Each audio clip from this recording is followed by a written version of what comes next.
Hello friends, welcome to Ekdant environment education. मैं हूं आपका गाइड अविनाश प्रसाद एंड आपका स्वागत है lecture number 8 of liquid waste management, जिसके अंदर आज हम पढ़ने वाले हैं मूविंग बेड बायोफिल्म रिएक्टर, जिसका शॉर्ट फॉर्म है एमबीबीआर। अगर आप इस चैनल पे नए हैं तो नए चैनल को सब्सक्राइब कर देना, लाइक कर देना, अपने फ्रेंड सर्कल में शेयर कर देना।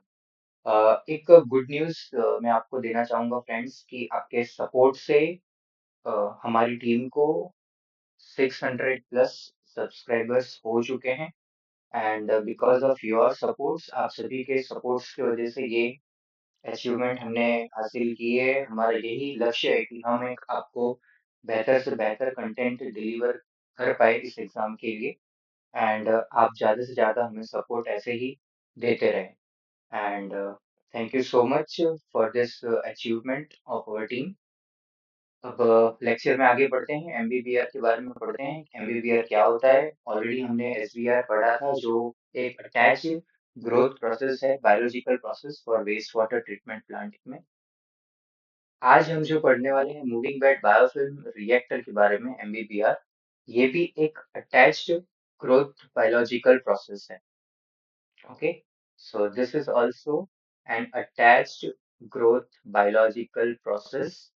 जनरली म्यूनिसिपल कॉरपोरेशन का जो वेस्ट वाटर निकलता है उसको ट्रीट करने में हम एमबीबीआर का यूज करते हैं, और दूसरा इंडस्ट्रियल वेस्ट वाटर को ट्रीट करने में हम एमबीबीआर का यूज करते हैं। So from exam point of view, this is again a 1 mark MCQ question बन सकता है इससे कि एमबीबीआर जो है वो किस प्रकार का बायोलॉजिकल प्रोसेस है, एरोबिक, एनारोबिक, अटैच्ड और सस्पेंडेड। तो ये है एक अटैच्ड ग्रोथ बायोलॉजिकल प्रोसेस है। ठीक है। नाउ इस एमबीबीआर के अंदर होता क्या है कि एमबीबीआर के अंदर moving bed means bed is kind of carriers, एक प्रकार का मटेरियल्स इस रिएक्टर के अंदर इंट्रोड्यूस करते हैं, डालते हैं, जो पूरे टैंक के अंदर रिएक्टर के अंदर घूमता रहता है, मूविंग होता रहता है। और उस प्लास्टिक और कैरियर कैरियर के ऊपर क्या होता है, एक बायोफिल्म बनता है, जो अंदर रहे हुए जो भी ऑर्गेनिक मैटर है उसको डिकम्पोज करता है। So in MBBR the waste water flows through the tank, tank के अंदर आता है एंड उस टैंक के अंदर हम thousands of small and bond plastic carriers को इंट्रोड्यूस करते हैं। इस प्लास्टिक कैरियर्स के ऊपर क्या होता है कि आपका बायोफिल्म जनरेट होता है, बायोफिल्म बनता है, और वो बायोफिल्म होता है माइक्रो ऑर्गेनिजम्स का। ओके, अब क्या होता है कि जैसे ही माइक्रो ऑर्गेनिजम्स का बायोफिल्म्स उसके ऊपर बन जाता है, वो आपके वेस्ट वाटर के अंदर रहे हुए ऑर्गेनिक मैटर को डिकम्पोज करना स्टार्ट करता है। तो जनरली इस प्रकार moving bed biofilm reactor MBBR work करता है। ठीक है। अब इसका डीप में हम वर्किंग प्रिंसिपल जो है एमबीबीआर का, उसके बारे में जानते हैं। ओके, तो उसके पहले एक आप ये देख लीजिए जो सेटअप होता है कि किस प्रकार का होता है ना। ये हमारा ट्रीटमेंट यूनिट है, जिसके अंदर आप देखेंगे कि वाटर कैसे एंटर होता है, ट्रीट होता है। तो यहाँ पर आप देख सकते हो इन्फ्लुएंट है, so water enters like this way. तो यहाँ से आपका जो इन्फ्लुएंट है वो एंटर होता है। ओके, एक second. Okay, now the wastewater enters from this side. So influent आपका water आया, फीड हुआ इक्वलाइजेशन टैंक में। इक्वलाइजेशन टैंक के बारे में हमने पढ़ा था, जहाँ पर हम उसकी वेलोसिटी को रिड्यूस कर देते हैं। कम वेलोसिटी होता है पानी का तो उसका ट्रीटमेंट अच्छा होता है, तो उसमें जो फर्दर यूनिट्स होते हैं वो एक बेटर एफिशिएंसी और बेटर रिजल्ट्स प्रोवाइड करता है। इसके लिए हम सबसे पहले इक्वलाइजेशन टैंक, और इससे भी पहले होता है हमारा पीएच न्यूट्रलाइजेशन। तो पीएच न्यूट्रलाइजेशन में और इक्वलाइजेशन टैंक में उसकी स्पीड को रिड्यूस करने के बाद हम जाने देते हैं वेस्ट वाटर को एमबीबीआर टैंक 1 एंड टैंक 2। इस पिक्चर के अंदर दो टैंक दी हुई है, टैंक 1 एंड टैंक 2। आप सिंगल टैंक भी रख सकते हो, आपके पास आपका वेस्ट वाटर अगर बहुत ही लो स्ट्रेंथ का हो तो। ठीक है, हाई स्ट्रेंथ का है तो आप दो टैंक रख सकते हैं। फर्स्ट ट्रीटमेंट आप यहाँ कीजिए, उसके बाद यहाँ ट्रीटमेंट हो जाए, उसके बाद आप उसको सेकेंड ट्रीटमेंट के लिए भेज सकते हैं। ठीक है। तो जैसे ही आपका एमबीबीआर 1 में जैसे ही वेस्ट वाटर आता है, यहाँ पर हम एमबीबीआर का जो मीडिया है, उस मीडिया को कंट्रोल पैनल की मदद से एंटर करवाते हैं टैंक 1 के अंदर। ओके। साइमल्टेनियसली ब्लोअर के बॉटम साइड पे आप देख रहे हैं, ये जो स्ट्रक्चर है उसको ब्लोअर बोलते हैं। यहाँ से कंट्रोल पैनल की मदद से हम ब्लोअर स्टार्ट कर देते हैं, जहाँ से आपका एरिएशन मिलना स्टार्ट हो। Okay, irrigation.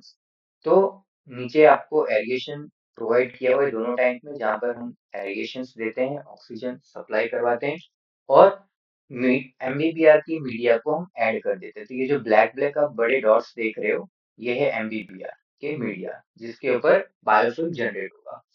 फिर हम क्या करते हैं, इसको एजिटेट होने देते हैं। एजिटेट जो हो रहा है वो एरिगेशन की मदद से ही जो मीडिया है वो सस्पेंडेड होते रहते हैं, वो इंटरनली मूव करता रहता है, ठीक है ना। और वो मूव करते करते क्या करता है, उसके ऊपर एक बायोफिल्म जनरेट हो जाता है और उस बायोफिल्म देन क्या करता है, माइक्रो ऑर्गेनिजम्स डिकम्पोज करना स्टार्ट करता है वेस्ट वाटर के अंदर जो ऑर्गेनिक मैटर प्रेजेंट है। तो इस प्रकार के दो एमबीबीआर के टैंक्स होते हैं।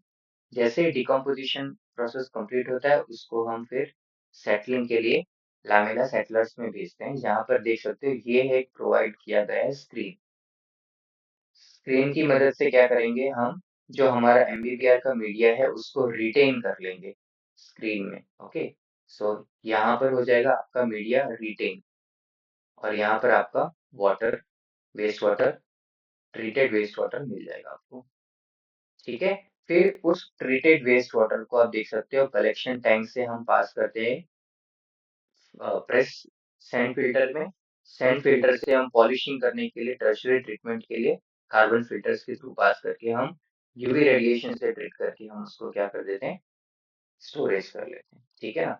तो जनरली क्या होता है कि जो हॉस्पिटल होता है, म्युनिसिपल कॉर्पोरेशन के जो पानी आते हैं उसके अंदर बीओडी कंटेंट और सीओडी कम होता है, तो हम एमबीबीआर का यूज उस जगह कर सकते हैं। तो आप समझ सकते हो कि ये जो एमबीबीआर है वो किस तरीके से वर्क करता है। हम डिटेल में भी देखते हैं, लेकिन इस डायग्राम से आपको पिक्चर क्लियर हो गया होगा कि एमबीबीआर होता क्या है और किस तरीके से वर्क होता है। ओके। सो वर्किंग प्रिंसिपल अब इसका देख लेते हैं डिटेल में। Okay. The first stage is feed and mixing. अब यहाँ पर हम फीड क्या कर रहे हैं, तो हमारे पास जो इन्फ्लुएंट है, प्राइमरी एफ्लुएंट जो ट्रीटेड होने के बाद मिला है हमें, उस वाटर को रिएक्टर के अंदर एंटर करवाएंगे। उसके बाद जो हमारा कैरियर है, जो एमबीबीआर का मीडिया है, उसको भी उसके अंदर एंटर करवा देंगे। ठीक है ना। जो फ्री है to move in the tank, पूरे टैंक के अंदर वो फ्रीली मूव कर सकता है। इसके लिए इसका नाम क्या है, मूविंग बैग बायोफिल्म रिएक्टर। अब क्या होगा, जो हमने कैरियर्स टैंक में ऐड किया वो फ्लूइडाइज बाय द एरिगेशंस। एरिगेशंस की मदद से वो कंटिन्यूअसली सस्पेंडेड फॉर्म में ही रहेगा, वो नीचे सेटल नहीं करेगा। Okay. So this is an aerobic MBBR. अब क्या होगा कि जो हमने कैरियर्स को एंटर करवाया टैंक के अंदर, उसके ऊपर बायोफिल्म्स जनरेट होना शुरू हो जाएंगे, बायोफिल्म्स बनना शुरू हो जाएगा। ओके। से फॉर एग्जांपल कि ये एक आपका मीडिया है, प्लास्टिक कैरियर है। ओके। इस कैरियर के ऊपर इस कैरियर के ऊपर क्या होगा कि आपका बायोफिल्म्स जनरेट होना शुरू हो जाएगा। तो आउटर सरफेस पे देखोगे ना, तो यहाँ पर आपके सभी बायोफिल्म्स जनरेट होना शुरू कर देगा। जैसे ये जनरेट हो जाएंगे, तो वेस्ट वाटर के अंदर, टैंक के अंदर जो भी आपके ऑर्गेनिक मैटर है ना, ऑर्गेनिक मैटर है, वो सभी मैटर इसके साथ अटैच होना शुरू कर जाएगा। ओके, इस मीडिया के साथ में। So biofilm growth on the carriers होता है, जहाँ पर माइक्रो ऑर्गेनिजम्स क्या करते हैं, उसके सरफेस पे अटैच होने शुरू करते हैं और एक बायोफिल्म का लेयर डेवलप हो जाता है। अब ये जो बायोफिल्म के लेयर डेवलप होता है, वो क्या है, एक स्पेसिफिक एरिया होता है। बायोफिल्म जो भी डेवलप कर रहा है, वो कैरियर के स्पेसिफिक एरिया पे डिपेंड करता है। इसके लिए क्या होता है कि अलग अलग मार्केट में देखोगे कि अलग अलग प्रकार के और अलग अलग शेप में, अलग अलग मटेरियल से बने हुए कैरियर्स मार्केट में अवेलेबल है, ताकि उसका सरफेस एरिया बढ़ा सके, माइक्रो ऑर्गेनिजम्स उस पर ज्यादा अटैच हो पाए और हमें एक बेटर बायोफिल्म मिल सके, जिसकी वजह से हम वेस्ट वाटर का ट्रीटमेंट बहुत हाईली एफिशिएंसी के साथ कर सके, ट्रीटमेंट है ना। इसके लिए एक कैरियर जो है हम यूज कर रहे हैं उसका डिजाइन भी बहुत इंपॉर्टेंट करता है वेस्ट वाटर को ट्रीट करने के लिए। द थर्ड स्टेज होता है कि pollutant removal at a biofilm. अब क्या हो रहा है कि ऑर्गेनिक कार्बन जो है वो ऑक्सीडाइज हो रहा है हीटरोट्रोप्स की मदद से। ठीक है। नाइट्रीफायर्स जो प्रोवाइड है वो ऑक्सीडाइज कर रहा है ammonia to nitrite in nitrification stage. And denitrification stage में क्या हो रहा है कि फर्दर एनॉक्सिक जोन्स में जाने की वजह से इंटरनल और एक्सटर्नली हम कार्बन सोर्सेज प्रोवाइड करते हैं ताकि नाइट्रेट नाइट्रोजन के फॉर्म में कन्वर्ट हो जाए। ठीक है। अब देखो, ये जो हमारा एमबीपीआर है इसके अंदर जनरली क्या होता है कि तीन चीज़ों को हम रिमूव कर सकते हैं। The very first one is BOD. BOD के अंदर जो कार्बन कंटेंट है उसको हम रिमूव करते हैं। ठीक है। दूसरा है नाइट्रिफिकेशन। दूसरा है आपका nitrification. Okay. And third is your denitrification. Third is your denitrification. तो ऑक्सीजन जो हम सप्लाई कर रहे हैं उसकी वजह से कार्बन ऑक्सीडाइज हो जा रहा है, तो हमें बीओडी का रिमूवल मिल जाता है। वैसे ही हम फर्दर नाइट्रिफिकेशन करने के लिए हम ऑक्सीजन जैसे ही सप्लाई करते हैं, ज्यादा ऑक्सीजन सप्लाई करते हैं, तो अमोनिया जो है वो अमोनिया अमोनिया आपका कन्वर्ट हो जाता है नाइट्रेट के फॉर्म में। नाइट्रेट के फॉर्म में, और नाइट्रेट को जैसे ही हम क्या करते हैं फर्दर ऑक्सीडाइज करते हैं या एनॉक्सिड करते हैं, तो क्या होता है वो नाइट्रोजन के फॉर्म में कन्वर्ट हो जाता है, नाइट्रोजन गैस के फॉर्म में। तो इस प्रकार से हम ट्रीटमेंट थ्री स्टेजेस में करते हैं। BOD removal first, then nitrification, and then third is the denitrification. Okay. तो ये जो आप देख रहे हैं पॉल्यूटेंट रिमूवल्स वो इस प्रकार से किया गया है। The fourth stage is self regulation. अब इसमें क्या हो रहा है कि जो आपकी कैरियर्स है, कैरियर्स कंटिन्यूसली टैंक के अंदर तो घूम रहे हैं, करेक्ट। अब जैसे वो टैंक में ज्यादा घूमने लगते हैं तो उसकी वजह से क्या हो रहा है, एब्रेशन क्रिएट हो रहा है। मतलब ये एक आपका बेड है और दूसरा कैरियर्स ये है। तो जैसे ही ये दोनों एक दूसरे को टकराएंगे, स्ट्राइक करेंगे, तो एक एब्रेशन क्रिएट होगा, राइट। और इस एब्रेशन की वजह से क्या होगा कि उसके ऊपर जो लेयर डेवलप है, बायोफिल्म की जो लेयर डेवलप है, वो टकराने की वजह से रिमूव हो जाएगी, है ना। तो ये सेल्फ क्लीनिंग करते हैं खुद का। हमें एडिशनल ट्रीटमेंट करने की जरूरत नहीं है, एडिशनल एफर्ट्स डालने की जरूरत नहीं होती है इस प्लास्टिक कैरियर के ऊपर से बायोफिल्म को रिमूव करने में। जैसे ही ये बायोफिल्म्स बहुत ही ओल्ड होना शुरू होते हैं, वो खुद ही एक दूसरे के एब्रेशन की वजह से इसके ऊपर से रिमूव हो जाते हैं। ठीक है। सो सेल्फ रेगुलेशन से वो खुद ही करते हैं, and thus reducing the need for the routine physical cleaning। ठीक है। नाउ सॉलिड सेपरेशंस, जो भी वेस्ट वाटर के अंदर डिकम्पोज हुआ है ना, उस डिकम्पोज्ड वेस्ट को, सॉलिड्स को हम रिमूव करने के लिए क्या करते हैं, हम उसको उस टैंक से निकाल के दूसरे टैंक में भेजते हैं। जैसे ही हम एक टैंक से दूसरे टैंक में भेजते हैं, यहाँ पर आप देख सकते हो कि आपका एमबीबीआर का 2 है। नेक्स्ट डायग्राम में देख लेते हैं। इस टैंक से जैसे ही हम उसको आउटलेट में भेजते हैं, तो यहाँ पर आप देख सकते हो कि एक आउटलेट स्क्रीन प्रोवाइड किया गया है। इस आउटलेट स्क्रीन का यूज क्या है कि जो आपके इसके अंदर कैरियर्स आपने ऐड किए हैं, उस कैरियर्स को आउटसाइड ना जा पाए, वो टैंक के बाहर ना जा पाए, इसके लिए हमने स्क्रीन्स यहाँ पर लगाए हैं आउटलेट जोन में। तो आपका जो कैरियर है वो टैंक के अंदर ही रह जाएगा, और आपका जो वाटर है, वाटर विथ सॉलिड्स, वो बाहर निकल जाएगा। ठीक है, वेस्ट वाटर। तो जैसे ही वो आउटलेट जाके बाहर जाके दूसरे टैंक में हम कलेक्ट करेंगे, और वहां पर आप देखोगे कि उसको सेटल होने देंगे ताकि वो सॉलिड्स जो है वो आपका स्लज कलेक्शन टैंक में कलेक्ट हो जाए, और आपका सुपरनेटेड वाटर, क्लियर वाटर हम ट्रीटेड कलेक्शन टैंक में उसको कलेक्ट कर लें। तो क्या होता है, इस प्रकार से हम ट्रीटमेंट करते हैं एमबीबीआर के अंदर। ओके। सो क्लियर है आपको ये वर्किंग प्रिंसिपल। फीड करते हैं, मिक्सिंग करते हैं, उसके ऊपर फिर बायोफिल्म जनरेट होना शुरू हो जाता है कैरियर के ऊपर। थर्ड, जैसे ही बायोफिल्म जनरेट हो जाता है वो अपना काम करना शुरू करता है, और ऑर्गेनिक कार्बन अमोनिया और डीनाइट्रिफिकेशन तीनों प्रोसेस को करना वो स्टेप बाय स्टेप चालू कर देता है। तो पॉल्यूटेंट रिमूवल बायोफिल्म डेवलप होने के बाद होता है। उसके बाद जो भी बायोफिल्म्स पुराने हो चुके हैं उस करियर के ऊपर, वो एब्रेशन की मदद से जब दोनों टकराते हैं तो उस टकराव की वजह से वो बायोफिल्म्स रिमूव हो जाता है और वो जो कैरियर्स है वो अगेन फ्रेश हो जाता है दूसरे माइक्रो ऑर्गेनिजम्स को अट्रैक्ट करने के लिए। ठीक है। And the last is solid separation, जो हम करते हैं, आपने टैंक में देखा। Okay, clear? This is the picture. आप यहाँ पर देख सकते हो कि एरिएशन का ग्रिड प्रोवाइड किया जाता है। यहाँ से एयर इनलेट होता है। Okay, and here it is a grid system. Okay, like this way. तो इस ग्रिड सिस्टम से क्या होता है कि जो आपका एरिएशन है बहुत ही इफेक्टिव हो जाता है। इफेक्टिव होने की वजह से क्या है कि आपका जो कैरियर्स है, एमबीबीआर के कैरियर हैं, वो कंटिन्यूअसली टैंक के अंदर मूव करता रहेगा और वो जहाँ भी जितने भी ऑर्गेनिक मैटर प्रेजेंट है, डिकम्पोजिशन होने वाले हैं, वो सभी को अट्रैक्ट करते करते बायोफिल्म्स बड़ा बनता जाता है, उसकी लेयर थिकनेस बढ़ती जाती है। ठीक है ना? तो ये एक ज्यादा हेल्प करता है। एरिएशन ग्रिड बहुत ही इंपॉर्टेंट रोल प्ले करता है इस टैंक के अंदर, एमबीबीआर टैंक के अंदर। नेक्स्ट, अब जानते हैं कुछ एग्जाम पॉइंट ऑफ व्यू से कुछ इंपॉर्टेंट थिंग्स, जैसे कि जो एमबीबीआर का कैरियर हम यूज करते हैं, ठीक है ना, वो किस मटेरियल से बना होता है, उसके शेप्स किस कैसे कैसे होते हैं। So the carriers materials are generally carriers are made up of materials like polyethylene, polypropylene, polyurethane foams and sponges. Composite material से होता है coated plastics और sometimes activated carbon filled carriers.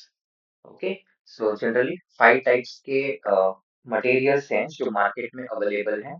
Okay, polyethylene जो HDP and LDP के form में होता है, high density polyethylene and low density polypropylene, polyurethane foams and sponges, composite and coated plastics. और पांचवा है आपका एक्टिवेटेड कार्बन फील्ड कैरियर्स, मतलब कैरियर जो आपका प्लास्टिक का है उसके बीच में आपने एक्टिवेटेड कार्बन को फीड किया गया है। ठीक है। जो शेप्स कमर्शियली यूज किए जाते हैं कैरियर्स के, वो रहते हैं wheel and dish type, cylinder tube and hollow cylinder type, ring type, spiral and helix, star और comb shape, porous foams and balls and beads. Okay, अब हम देखते हैं कुछ फोटोग्राफ्स है मेरे पास, मैंने जो इंटरनेट से लिए हैं। इस प्रकार का आपको कैरियर्स, एमबीबीआर कैरियर्स हम यूज करते हैं। ठीक है ना? यहाँ पर जो आप नाम देख रहे हो, है ना, PE01, PE02, PE03, ये सब कमर्शियल नेम्स है। कमर्शियली आप जब भी मार्केट में खरीदने जाएंगे तो आपको करियर्स पूछेंगे कि आपको कौन से टाइप के चाहिए, तब आपको इस टाइप के वेराइटीज मिलेंगे। ये सब जो है कमर्शियल नेम्स है, जिसमें आप देख सकते हो कि 01 में किस प्रकार का डिजाइन है, 02 में डिजाइन चेंज हो रही है, 3 में डिजाइन चेंज हो रही है, 4 में डिजाइन चेंज हो रही है। ठीक है ना? अगर हम स्ट्रेंथ वाइज देखें तो पीई की जो स्ट्रेंथ है वो, और अगर हम P07 का देखते हैं या P10 का शेप देखते हैं, तो शेप तो सर्कुलर ही है, लेकिन क्या है, इसका जो स्ट्रेंथ है, P10 का स्ट्रेंथ बहुत हाई स्ट्रेंथ है, बस इसका स्ट्रेंथ क्या है, बहुत ही लो है। मीन्स ये जो दिख रहा है वो लेस ड्यूरेबल है और ये ज्यादा ही ड्यूरेबल है, मतलब इसकी लाइफ ज्यादा है, हम मैक्सिमम टाइम इसको रीयूज कर सकते हैं, लेकिन ये क्या हो सकता है, कम यूज कर सकते हैं। ठीक है। सो डिपेंड्स कि आपका वेस्ट वाटर क्या है, उसके अंदर कौन से प्रकार की उसका जो कैरेक्टरिस्टिक है वो कैसा है, तो अकॉर्डिंगली हम क्या करते हैं कि टाइप ऑफ करियर का सिलेक्शन करते हैं, मटेरियल का सिलेक्शन करते हैं। ठीक है। यहाँ पर आप देख सकते हो, अगेन कुछ एग्जांपल्स हैं, प्लास्टिक मीडिया है इस डिजाइन के, फॉर्म मीडिया है, एचडीपी मीडिया है, पीई मीडिया से। ठीक है। फॉर योर अंडरस्टैंडिंग कि हम जो वेस्ट वाटर में मीडियाज यूज कर रहे हैं वो किस प्रकार के होते हैं, वो कुछ इस प्रकार के दिखते हैं। ठीक है। बहुत ही छोटे छोटे साइज के होते हैं, ज्यादा बड़े साइज के नहीं होते हैं, क्योंकि जितना ज्यादा छोटा रहेगा उसका स्पेसिफिक सरफेस एरिया बढ़ जाता है। ठीक है ना? अब कुछ डिजाइन के केस में देखते हैं कि वो क्यों स्पेसिफिक एरिया कितना होना चाहिए तो हमें कितना इफेक्टिव मिल सकता है। सो Some design ranges are given as per the literatures and practical the people industrial persons they have performed. तो उनके कुछ रिव्यू पेपर्स थे, कुछ लिटरेचर थे, उससे हमें आइडिया मिलता है कि जो बीओडी रिमूवल होता है एमबीबीआर के अंदर, अगर आपका टैंक का डिजाइन बहुत ही नॉर्मल है तो आप 5 to 15 ग्राम बीओडी पर स्क्वायर मीटर पर डे आप अचीव कर सकते हैं। अगर आपका डिजाइन बहुत ही हाई रेटेड है या तो फिर आपका डिजाइन बहुत कॉम्पैक्ट डिजाइन है, तो उस केस में आप क्या कर सकते हैं कि 70 to 80% ऑफ बीओडी रिमूवल आप अचीव कर सकते हो। हाई रेटेड मीन्स आपने बहुत ही स्पेसिफिक डिजाइन किया है टैंक का। ओके, स्पेसिफिक डिजाइन है टैंक का, उस केस में आपको 75 to 80% का बीओडी रिमूवल मिल जाता है। Next, in case of nitrification surface, देखिए अभी यहाँ पर मैं इसको लिख देता हूँ सो दैट आप भूले नहीं। The full form of SALR is surface area loading rate. Okay, so nitrification surface area loading rate is 0.45 to 1 grams ammonia per metre square to day. अब ये जो नाइट्रिफिकेशन है वो डिपेंड कर रहा है कि आपका जो टेम्परेचर और डीओ कितना अवेलेबल है टैंक के अंदर। Okay, next, the third is your specific surface area. अब जो रेंज अवेलेबल है बेस्ड ऑन द ज्योमेट्री वो 500 टू 3500 square metre per metre cube. Means 1 metre cube अगर हम सभी कैरियर्स को अरेंज करते हैं तो हमें जो रेंज मिलने वाला है वो टोटल 500 से लेकर 3500 स्क्वायर मीटर तक का सरफेस एरिया मिलता है जिसके ऊपर बायोफिल्म डेवलप होता है। Now, specific gravity and the density, generally क्या होता है कि इसका जो स्पेसिफिक डेंसिटी है वो वाटर को इस प्रकार से बनाना है कि वो आपका कैरियर स्लाइटली बॉइंट केस में रहे, है ना। वो अगर हैवी होगा तो क्या होगा, टैंक के बॉटम में सेटल कर जाएगा। तो हमें नीचे बॉटम में सेटल नहीं करवाना है। इसकी वजह से क्या है, उसके ऊपर एक पॉइंट फोर्स एक्ट करता रहे, किसके ऊपर, कैरियर के ऊपर। तो आपने जो मीडिया यूज किया है उस मीडिया के ऊपर कंटिन्यूसली पॉइंट फोर्स एक्ट करे और वो सस्पेंडेड फॉर्म में रहे। इसके लिए क्या होता है कि इसका जो डेंसिटी होता है वो स्लाइटली न्यूट्रल से बॉइंट की तरफ होता है। तो हम कंसीडर करते हैं 0.90 से 1.05। ओके, नाउ आप रीजन देख सकते हो कि buoyancy helps the carrier for fluidization and reduce the settling. This is the important thing why the specific gravity and density is slightly from neutral towards the slightly buoyant, है ना। Water से ज्यादा density होता है neutral के, कम neutral से लेकर, सो date वो सेटल ना कर पाए। Next, the carriers are generally very much durable in case of mechanical properties and दूसरा वो बहुत ही केमिकल रेसिस्टिव इन कैरेक्टरिस्टिक्स होते हैं। आप केमिकल ट्रीटमेंट कर रहे हैं, वेस्ट वाटर जो है उसके अंदर बहुत ही प्रकार के अलग अलग केमिकल्स हैं। अगर आपका कैरियर, आपका जो मीडिया है वो हाईली रेसिस्टेंस नहीं कर पा रहा है केमिकल को, तो आपको ट्रीटमेंट एफिशिएंसी भी नहीं मिल पाएगा। इसकी वजह से क्या होता है कि जो हम मीडिया यूज करते हैं it should be a chemical resistance. Okay, वो केमिकल रेसिस्टेंस कर पाए इस प्रकार का मीडिया हमें लेना पड़ता है। और दूसरी प्रॉपर्टी होती है कि वो बहुत ही ड्यूरेबल होना चाहिए सो दैट हम उसको रीयूज बहुत लंबे टाइम तक कर सके और हमारा जो ट्रीटमेंट कॉस्ट है वो रिड्यूस हो जाए। ठीक है, next, very important from exam point of view, जो हम मीडिया फील कर रहे हैं टैंक के अंदर वो volume percentage, total volume percentage के का 30 to 60% होता है। ओके, मान के चलिए कि आपका अगर 100% टैंक की कैपेसिटी है तो उसके अंदर 30 to 60% जो टोटल वॉल्यूम है ना रिएक्टर का, उसका 30 to 60% हम क्या फील करेंगे, तो we are filling media into that tank. Okay, this is very important from exam point of view. Range आपको याद रखना है 30 to 60% of the reactor total volume. Next, again जो हमने अभी डिस्कशन किया है उसके कुछ पॉइंट इसके अंदर भी दिए हैं। एडिशनल पॉइंट यहाँ पर मैं आपको बता दूं तो हाइड्रोलिक रिटेंशन टाइम और ऑक्सीजन रिक्वायरमेंट कितना होना चाहिए, वो एक एडिशनल है। तो हाइड्रोलिक रिटेंशन टाइम, अगर आप कार्बन को टारगेट कर रहे हैं, अगर आप बीओडी रिमूवल को टारगेट कर रहे हैं, तो आपका जो रिटेंशन टाइम होना चाहिए 3 to 8 आवर्स का होना चाहिए। और अगर आपको नाइट्रिफिकेशन भी करना है, तो उस केस में आपका जो हाइड्रोलिक रिटेंशन टाइम होगा वो 6 to 24 आवर्स हो जाएगा। मतलब आप ज्यादा देर तक रखेंगे तो आप बीओडी प्लस नाइट्रिफिकेशन दोनों को अचीव कर सकते हैं। नेक्स्ट, ऑक्सीजन रिक्वायरमेंट कितना होता है, तो फॉर कार्बन ऑक्सीडेशन अगर आपको बीओडी रिमूवल करना है तो 1.2 to 1.4 kg, 1.2 to 1.4 kg oxygen पर केजी ऑफ बीओडी, आपको इतना ऑक्सीजन चाहिए फॉर बीओडी रिमूवल, कार्बन को ऑक्सीडाइज करने के लिए। एंड सेम उसी तरीके से अगर आपको अमोनिया को नाइट्रिफिकेशन करना है, अमोनिया को रिमूव करना है, तो आपको लगभग 5.8 से लेकर 5.6 तक, 5.8 से 6 केजी ऑफ ऑक्सीजन चाहिए होगा।